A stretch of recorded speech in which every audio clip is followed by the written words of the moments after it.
இந்த high security பிளாக்னு ஒன்று இருக்கும், ஹெச்எஸ்னு ஒன்று இருக்கும். ஹெச்எஸ் ஒன்றில் தான் என்னை கொண்டு போய் வைக்கிறாங்க. விடிஞ்சு பார்த்தோம்னா அந்த ஹெச்எஸ் ஒன்றில் அந்த பிளாக்கில் ஒரு 7-8 செல் இருக்கும். என் பக்கத்து செல்லுக்கு பக்கத்து செல்லுனா எல்லாம் பக்கத்து ரூம் மாதிரி. அதில் ஞானசேகரன் தான். நாங்கள் கிட்டத்தட்ட ஒரு 10-15 நாள் நான் வந்து ஞானசேகரன் கூட பேசவே இல்லை. நீங்கள் சிறையில் வந்துங்க ஸ்பெஷல் போலீஸ்னு ஒருத்தர் இருக்காங்க. அதாவது சில இடங்களில் 1-2 தட்டு தேவைப்படும் தான். ஆனால் ஒருத்தரை பிடிச்சி ஒரு 10 பேர் அடிக்கிறது, 5 பேர் அடிக்கிறது, இந்த மாதிரிலாம் நடக்கும். சிறைக்குள்ள ஒரு பெரிய அதிகாரி உட்பட ஒரு 5 பேர் வந்து லைட் ஆஃப் பண்ணிட்டு அடித்து மயக்கமுடுற அளவுக்கு அடிச்சிருக்காங்க. அடிச்சுட்டு அவரை கொண்டாந்து ஸ்டான்லி ஹாஸ்பிட்டலில் சேர்க்குறாங்க.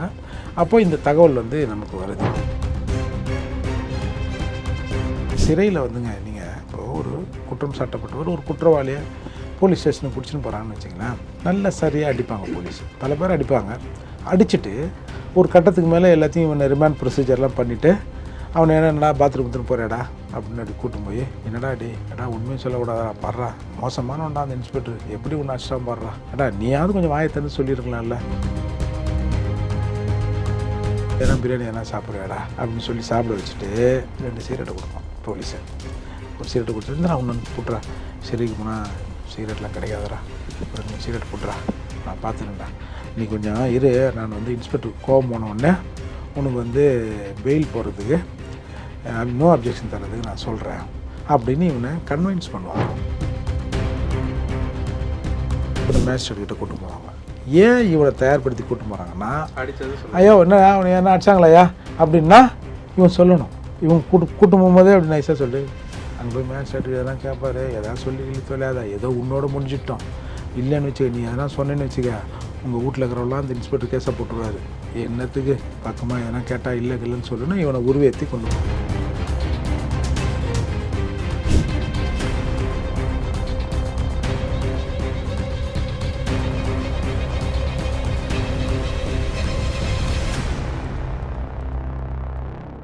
ரியல் ஒன் உறவுகளே, நடுநிலையோடு பொறுப்புடன் செய்திகளை வழங்கி பல லட்சக்கணக்கான மக்களின் நம்பிக்கையை பெற்ற நமது சேனலின் வளர்ச்சிக்கு உங்கள் ஆதரவு தேவை. இந்த ஊடக பயணம் தொடர்ந்து வலுப்பெற திரையில் தெரியும் QR கோட் ஸ்கேன் செய்தோ அல்லது டிஸ்கிரிப்ஷனில் உள்ள வங்கி விவரங்கள் மூலம் உங்களால் முடிந்த அளவு சப்போர்ட் செய்யுங்கள். உங்கள் ஒவ்வொரு ஆதரவும் நமது குரலை இன்னும் பல லட்சம் பேரிடம் கொண்டு செல்ல உதவும். ரியல் ஒன் நேயர்களுக்கு வணக்கம். இன்று நம்மளுடைய நேர்காணலுக்கு வழக்கறிஞர், புரட்சி தமிழகம் பறையர் பேரவை திரு ஏர்போர்ட் மூர்த்தி அவர்கள் இணைஞ்சிருக்காங்க. சார் வணக்கம். சமீபத்தில் ஞானசேகரன் அவர்களை பற்றி நீங்கள் ஒரு சில விஷயங்கள் வந்து சில இடங்களில் வந்து பேசியிருக்கீங்க, ஒரு சில வீடியோவுமே வந்து பார்த்தோம். ஞானசேகரன் 2024 வருஷம் அந்த 24-25 அந்த டைமில் வந்து அண்ணா யூனிவர்சிட்டியில் ஒரு பாலியல் வன்கொடுமை ரிலேட்டபிளான விஷயங்களில் கைதாகி தற்பொழுது தண்டனை அனுபவிச்சுட்டு வராரு. தற்பொழுது அவருக்கு வந்து வலிப்பு வந்து மருத்துவமனையில் சேர்க்கறதாகவும், அவர் வந்து உணவு சாப்பிடாம ஜெயிலே வந்து உண்ணாவிரதம் இருக்கிறதாகவும் சில தகவல் வந்து வருது. இதற்கு பின்னணியில் நடக்கக்கூடிய விஷயங்கள் என்ன? நேற்று மனித உரிமை ஆணையத்தில் அவங்க அம்மாவை வச்சு ஒரு புகார் கொடுக்க வச்சோம். அப்போ நான் பல அட்வொகேட்டுக்கிட்ட பேசினேன், கொஞ்சம் போங்கன்னு. யாரும் போகிறதுக்கு யோசிக்கிறாங்கன்னா அது பின்னாடி ஒரு சார் இருக்கார் இல்லையா, அப்படி தானே எல்லோரும் பேசிக்கிறாங்க, அது எதனா பிரச்சனை நமக்கு வருன்ற மாதிரி இப்போ யோசிக்கிறாங்க. அப்புறம் நானே நேரடியாக கூட்டம் போனேன். இந்த தகவல் அறிஞ்சு நிறைய ப்ரெஸ்ஸுங்க வந்துட்டாங்க. வந்த உடனே அவங்க அம்மா தான் பேசுனாங்க, நான் கூட பேசலை, நான் சும்மா தான் இருந்தேன். அது இன்றைக்கி கொஞ்சம் பேர் வந்து பாலியல் குற்றவாளி அவன் அப்படி இப்படின்றாங்க. முதல்ல ஞானசேகருக்கும் நமக்குமான அந்த தொடர்புங்கிறத முதல்ல நான் சொல்லி ஆகணும். இப்போது நான் பெசன்ட் நகர், அவர் வந்து கோட்டூர்புரம். இதற்கு முன்னாடி நான் அவரை பார்த்தது கிடையாது, பேசுனது கிடையாது, பழக்கம் கிடையாது. நம்ம இந்த அண்ணா யூனிவர்சிட்டி மேட்ரு வந்தபோது கூட நமக்கு நான் அவருக்கு எதிராக கூட நம்ம நிறைய இடத்துல பேசியிருக்கிறோம். அதுக்கப்புறம் நான் வந்து இந்த செப்டம்பர் மாதம் நடந்த அந்த சண்டையில் என்ன சிறையில் போடுறாங்க, புழல் சிறையில், புழல் 2ல்.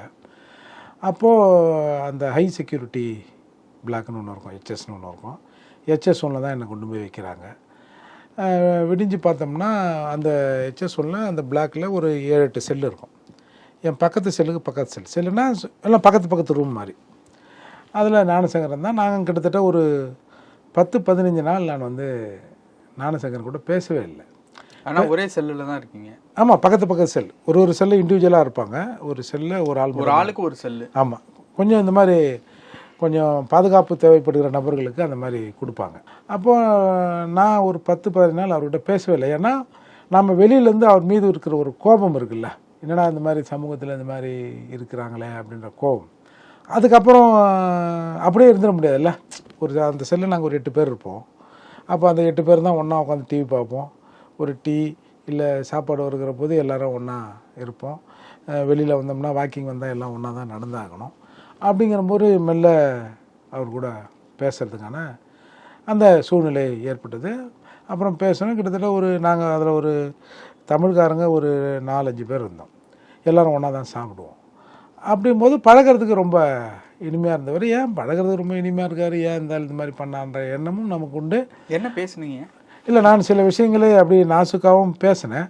அதற்குண்டான பதில் வரலை. அப்படிங்கும்போது அப்படி யார் தான் அதெல்லாம் வெளிப்படையாக பேசுவா.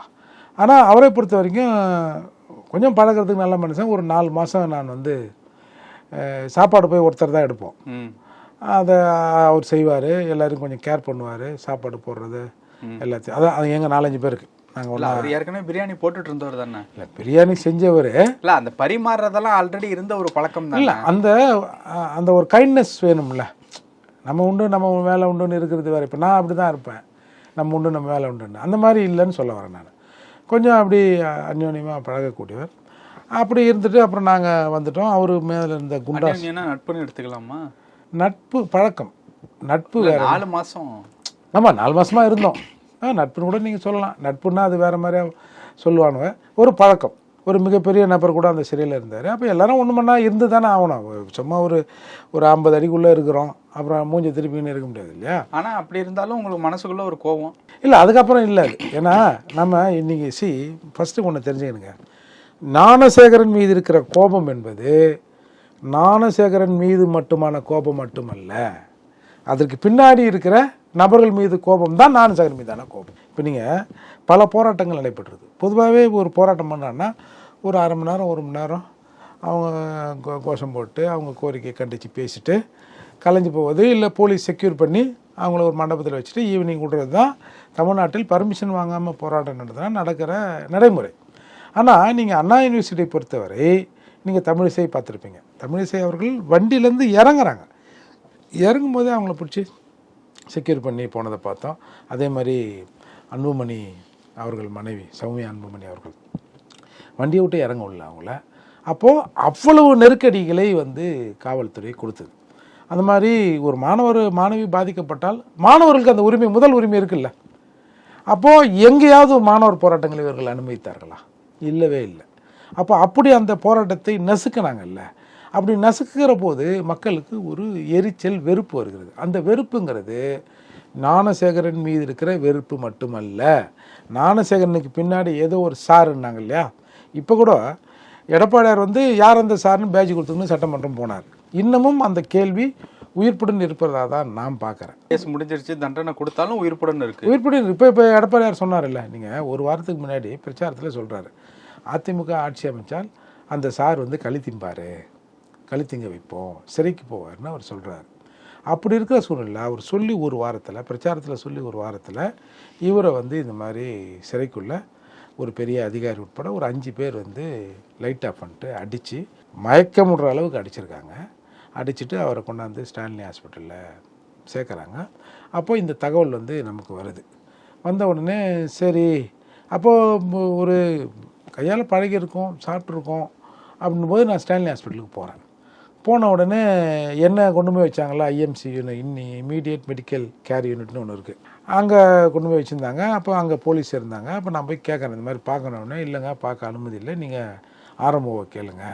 அப்போ நான் அந்த போலீஸ்கிட்டே சொன்னேன், சார் ஒன்றும் இல்லை, அவர் உயிரோடு இருக்காரா இல்லைன்னு மட்டும் சொல்லுங்கள். ஏன்னா அவங்க வீட்டில் மற்றவங்க சொல்கிறது வேறு மாதிரி இருக்குது. ஏன்னா அங்கேருந்து சிறையிலேருந்தே அவர் மூச்சு பேச்சு இல்லாமல் அவர் தூக்கிட்டு வந்தால் சொல்கிறாங்க. அப்படிலாம் இல்லைங்க, அப்போல்லாம் நல்லா தாங்க இருக்கார், நீங்கள் போய் எதாக இருந்தாலும் நீங்கள் ஆர்எம்ஓக்கிட்ட பேசுங்க, எங்ககிட்ட பேசாதீங்க, உங்களுக்கு தெரியாதா ரூல்ஸ் அண்ட் ரெகுலேஷன் என்னென்னு, நாங்கள் ஏதோ காவல் இருக்கோம், யாரையும் உள்ளே விடக்கூடாது. அப்புறம் நான் ஆர்எம்ஓக்கிட்ட போனேன். போன உடனே அந்த அம்மா அப்புறம் கேட்டாங்க என்னென்னு. இந்த மாதிரிங்க, இல்லைங்க, நீங்கள் ஜெயிலேருந்து ஒரு பர்மிஷன் வாங்கிட்டு வாங்க, ஜெயிலேருந்து பர்மிஷன் வாங்கினா தான் நான் வந்து காட்ட முடியும். இது வந்து பேஷண்ட் இல்லை, அவங்க வந்து ஜெயிலேருந்து கூட்டாந்து உள்ளே அட்மிட் பண்ணியிருக்காங்க, அதால் ஏன் கண்ட்ரோல் அது இல்லைன்னாங்க. அப்புறம் நான் அங்கேருந்து ஜெயிலருக்கு ஃபோன் பண்ணுறோம். ஃபோன் பண்ணோடனே ஜெயிலர் சொல்கிறாரு, நீங்கள் ஒரு பெட்டிஷன் எழுதி கொடுத்தீங்கன்னா ஒரு 3 பேரை அலோவ் பண்ணுவேன் அப்படின்னு சொல்கிறாரு. சரிங்க மறுநாள் பார்ப்போங்கன்னு சொல்லிட்டு வந்தோன்னா அதுக்குள்ளே எலெக்ஷன் வந்துடுச்சு. அப்போது அப்புறம் பிறகு என்ன செய்தி வருதுன்னா, இந்த மாதிரி ஞானசேகரன் உண்ணாவிரதம் இருக்கிறாரு, 3 நாளாக சாப்பிடல அப்படின்ற ஒரு தகவல் வருது. அப்புறம் அதை நான் கன்ஃபார்ம் பண்ணுறேன். கன்ஃபார்ம் பண்ணிட்டு சரி என்ன பண்ணுறதுன்னு சொல்லிட்டு அப்புறம் நானும் சில அதிகாரிகள்கிட்ட விசாரிக்கும் போது, ஆமாம் தப்பு நடந்தது, அடித்தது உண்மை தான், அது அடித்தாங்கன்னா உங்களுக்கு சிறையில் அடிப்பாங்கன்றது தான் உங்களுக்கு தெரியுமே அப்படின்னு என்கிட்டையும் சொன்னாங்க. நான் வந்து ஏற்கனவே நான் சொல்லியிருப்பேன், சிறையில் வந்துங்க நீங்கள் இப்போ ஒரு குற்றம் சாட்டப்பட்டவர் ஒரு குற்றவாளியை போலீஸ் ஸ்டேஷனுக்கு பிடிச்சின்னு போகிறாங்கன்னு வச்சிங்களேன், நல்லா சரியாக அடிப்பாங்க போலீஸ், பல பேர் அடிப்பாங்க. அடிச்சுட்டு ஒரு கட்டத்துக்கு மேலே எல்லாத்தையும் இவனை ரிமாண்ட் ப்ரொசீஜர்லாம் பண்ணிவிட்டு அவனை என்னடா பாத்ரூம் எடுத்துன்னு போகிறாடா அப்படின்னு அப்படி கூட்டும் போய், என்னடா டே ஏடா உண்மையும் சொல்லக்கூடாதா, பாடுறா மோசமானவன்டா அந்த இன்ஸ்பெக்டர், எப்படி ஒன்று அடிச்சிட்டான் பாடுறா, ஏடா நீயாவது கொஞ்சம் வாயை தந்து சொல்லியிருக்கலாம்ல, என்னடா ரொம்ப வலிக்குதாடா, என்னடா சாப்பிட்ற, எதனா பிரியாணி சாப்பிட்றியா, நீ சிறைக்கு போகிற, உன்னை எப்படியே ரிமாண்ட் பண்ணுவாங்க. பிரியாணி கடைக்காரருக்கே பிரியாணி இல்லை பொது மற்ற கைதிகளுக்கு சொல்கிறாங்க, இவருக்கு இல்லை. எதனா பிரியாணி எதனா சாப்பிட்றியாடா அப்படின்னு சொல்லி சாப்பிட வச்சுட்டு 2 சிகரெட்டை கொடுப்பான் போலீஸை. என்னடா என்ன சிகரெட்டை பிடிக்கிற, இல்லை சார் இல்லை வானாங்க நான் வாங்கல அவன் அக்யூஸ்ட்டு, இல்லைடா புட்றா இந்தடா ஒரு சிகரெட்டு கொடுத்துட்டு இந்தடா ஒன்று புட்றா, சிறைக்கு போனால் சிகரெட்லாம் கிடைக்காதடா, ஒரு 2 3 சிகரெட் புட்றா, நான் பார்த்துக்கிறேன்டா, நீ கொஞ்சம் இரு, நான் வந்து இன்ஸ்பெக்டருக்கு கோவம் போனவுடனே உனக்கு வந்து பெயில் போகிறதுக்கு நோ அப்ஜெக்ஷன் தர்றதுக்கு நான் சொல்கிறேன் அப்படின்னு இவனை கன்வின்ஸ் பண்ணுவாங்க. இவன் என்ன நினைப்பான், சரி எல்லா போலீஸும் மோசம் இல்லை போலகுது, இதுலேயும் இவ்வளோ தங்கமான போலீஸ்லாம் இருக்கிறாங்க அப்படின்ற மனநிலையோடு இவனை மேஜிஸ்ட்ரேட்கிட்ட கூட்டு போவாங்க. ஏன் இவனை தயார்படுத்தி கூட்டு போகிறாங்கன்னா, அடித்தது சொல்ல, ஐயோ என்ன அவனை என்ன அடிச்சாங்களையா அப்படின்னா இவன் சொல்லணும். இவன் கூட்டு போகும்போதே அப்படி நைஸாக சொல்லி அங்கே போய் மேஜிஸ்ட்ரேட்டுக்கு எதனா கேட்பாரு, எதாவது சொல்லி கிளி தொலையாதா, ஏதோ உன்னோட முடிஞ்சிட்டோம், இல்லைன்னு வச்சுக்க, நீ எதனா சொன்னேன்னு வச்சுக்க, உங்கள் வீட்டில் இருக்கிறவங்களாம் அந்த இன்ஸ்பெக்டர் கேஸை போட்டுருவார், என்னத்துக்கு எல்லாம் கடவுளுக்குறான், எல்லாம் நடக்கும், நீ பார்த்து பக்கமாக எதனா கேட்டால் இல்லைன்னு சொல்லணும். இவனை உருவேற்றி கொண்டு போய் நிப்பாட்டுவாங்க. மேஜிஸ்ட்ரேட்டுன்னு சொல்லுவார், என்னப்பா அவனை யாருனா துன்பத்தினால அடிச்சாங்களாம் பண்ணால் இல்லைங்கன்னு தலையாட்டு வந்துடும். அதை மீறி 1-2 வழக்குகளில் குற்றவாளிகள் சொன்னாலும், குற்றம் சாட்டப்பட்ட சொன்னாலும் அதை பெருசாலாம் பல மேஜிஸ்ட்ரேட் எடுத்துக்க மாட்டாங்க. ஏதோ 1-2 பேர் தான் அத்திப்புத்தாப்பில் அதை வந்து அந்த ரிமாண்ட் ரிப்போர்ட்டில் ரெக்கார்ட் பண்ணுவாங்க. அப்போது இதை ஏன் நான் சொல்ல வரேன்னா, அந்த போலீஸு இப்போ வந்து ரிமாண்டுக்கு போயிடுறான், ரிமாண்ட்லேருந்து நீதிமன்ற காவலுக்கு சிறைக்கு அனுப்பிச்சிட்டான்னு வச்சுங்களேன், திரும்பவும் கஸ்டடி எடுத்தாங்கன்னு வச்சுங்களேன், சில கேஸில் கஸ்டடி எடுத்தாங்கன்னா பெரும்பாலும் போலீஸ் அடிக்காது. ஏன்னா இவன் நீதிமன்ற காவலில் இருக்கிறான், நீதிமன்ற கண்காணிப்பில் இருக்கிறான், இவன் ஏதாவது ஒன்றுன்னா இவன் நீதிமன்றத்தில் சொன்னான்னா அது பெரிய இஷ்யூ ஆகும் அப்படின்னு போலீஸும் அதை பக்குவமாக தான் ஹேண்டில் பண்ணுவாங்க. ஏன்னா ரிமாண்டு கஸ்டடி எடுக்கும்போது வந்து எப்போ என்னப்பா கஸ்டடி கேட்குறாங்க, நீ போறியாப்பான்னு மேஜிஸ்ட்ரேட் ஒரு வார்த்தை ஃபார்மாலிட்டி கேட்பார். இவன் என்ன சொல்லலாம், சார் என்னை உடலாலும் மனதாலும் என்னை துன்புறுத்துவாங்க, அதெல்லாம் நான் போக விரும்பலன்னு பெரும்பாலும் எல்லாரும் சொல்லுவாங்க, விஷயம் தெரிஞ்சவங்க. இல்லை சிறையிலேருந்து வரும்போதே அக்யூஸ் சொல்லி கொடுப்பான், உன்னை மேஜிஸ்ட்ரேட் கேட்பாரு, நான் போக மாட்டேன் என்னை அடிச்சிருவாங்கன்னு சொல்லு அப்படின்னு சொல்லி கொடுப்பாங்க. அப்போ மேஜிஸ்ட்ரேட் அந்த ஃபார்மாலிட்டி கேஸை கேட்பார். திரும்பி அவனே மேஜிஸ்ட்ரேட் வந்து போலீஸில் சொல்லுவார், இங்கே பாரு எப்படி கொண்டு போகிறீங்களோ அதே மாதிரி கொண்டாந்து நிப்பாட்டணும், தேவைப்பட்டால் அவங்க வக்கீல் பேசுகிறதுக்கு அனுமதி கொடுங்க அப்படின்னு சொல்லி அனுப்புவார். திரும்பி ரிமாண்டுக்கு கொண்டாந்து சப்மிட் பண்ணும்போதும் இன்னையா உன்னை யாராவது அடித்தாங்களா துன்புறுத்தினாலும் கேட்பார். சார் இல்லை சார் அப்படின்னு சொல்லிட்டு கைதிகள் போகிறது வழக்கம் சார். இது ஏன்னா அவன் ஜுடிஷியல் கஸ்டடியில் இருக்கிறான்னும் போது நம்ம சட்டம் ஒழுங்கை காப்பாற்றணும்னு சொல்கிற இந்த போலீஸை அடிக்கிறதுக்கு தயங்குவாங்க.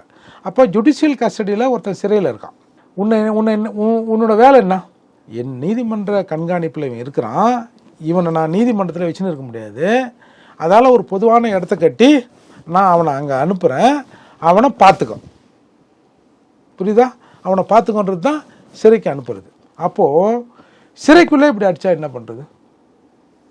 நீங்கள் சிறையில் வந்துங்க ஸ்பெஷல் போலீஸ்னு ஒருத்தர் இருக்காங்க, அதாவது சில இடங்களில் 1-2 தட்டு தேவைப்படும் தான், ஆனால் ஒருத்தரை பிடிச்சி ஒரு 10 பேர் அடிக்கிறது, 5 பேர் அடிக்கிறது, இந்த மாதிரிலாம் நடக்கும். அப்போ உளவியல் ரீதியாகவே உங்களுக்கு வந்து ஒரு சைக்காலஜிக்கல் ட்ரீட்மெண்ட்டு தேவைப்படுது. அங்கே சைக்காலஜிஸ்ட்டும் இருப்பார், போலீஸ்காரவங்களுக்கே சொல்கிறேன் நிச்சயமாக.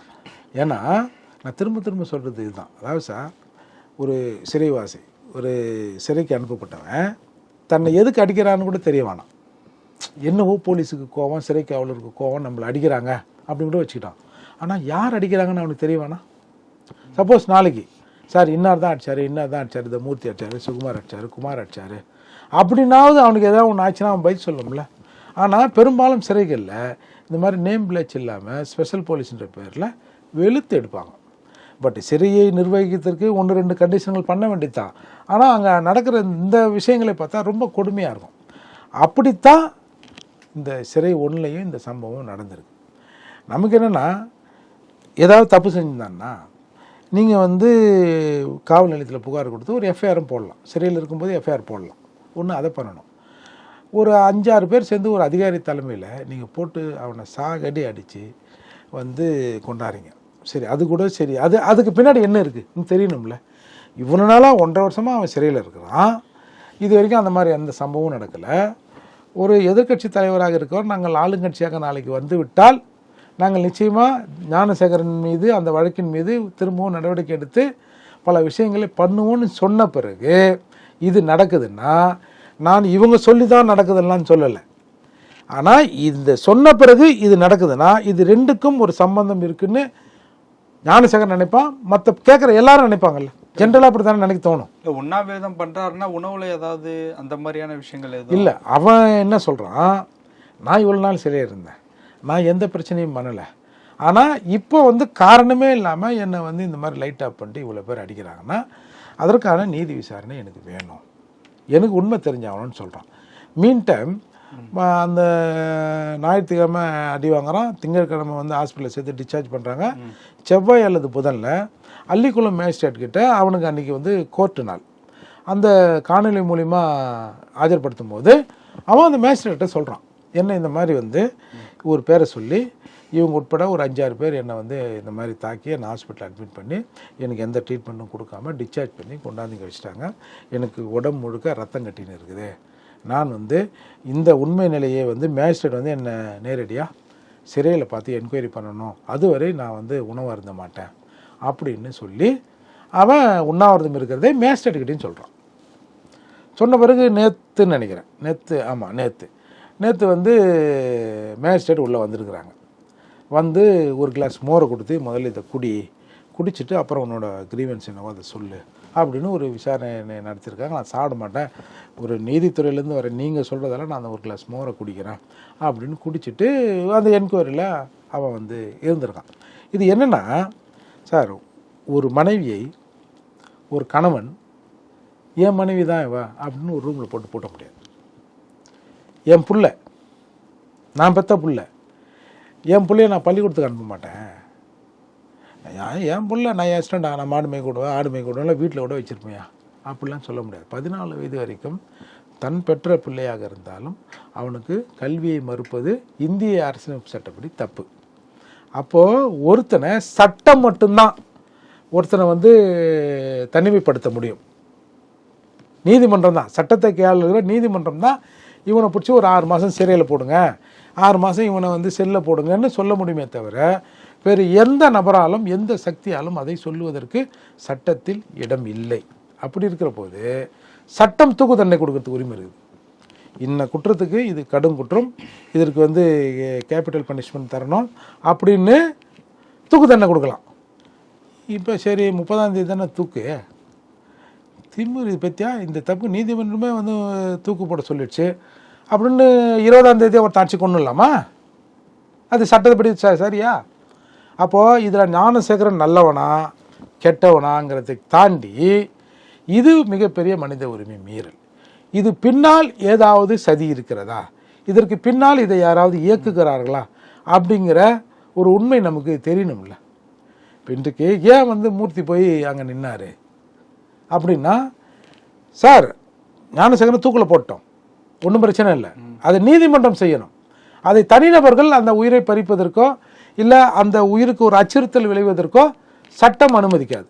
அப்போது ஜனநாயகத்தை விரும்புபவர்கள் இதையெல்லாம் நாங்கள்லாம் அதை ஒத்துக்கவே முடியாது. இப்போ பூனைக்கு யார் தான் மணி கட்டுறது? எல்லாரும் அப்புறம் பயந்துக்கினே போனால் அப்புறம் யார் தான் இது? அப்போது இந்த மாதிரி சூழ்நிலை தான் இது ஏதோ நடந்திருக்கிறது அப்படின்னு அடிப்படையில் இப்போ அவங்க அம்மாவை கூட்டு போய் நேற்று மனித உரிமை ஆணையத்தில் புகார் கொடுத்தோம். உடனே மனித உரிமை ஆணையத்தில் அது உடனடி மனுவாக விசாரிக்க சொல்லி இன்னொரு பெட்டிஷன் கொடுக்க சொன்னாங்க.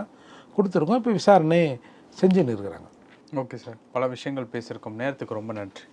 உங்கள் பிசினஸ் இன்னும் அதிக மக்களை சென்றடைய வேண்டுமா? இன்றைய டிஜிட்டல் உலகில் சரியான ப்ரமோஷன் தான் வெற்றியின் முதல் படி. தமிழகம் முழுவதும் பல லட்சக்கணக்கான பார்வையாளர்களை தினமும் சென்றடையும் ரியல் ஒன் யூடியூப் சேனல்களில் உங்கள் பிசினஸ் இனி எல்லோரும் அறியட்டும். குறைந்த செலவில் அதிக ரீச். உங்கள் பிராண்டுக்கு நம்பிக்கையும் வளர்ச்சியும் சேர்க்க இன்றைய எங்களை தொடர்பு கொள்ளுங்கள். 9280087164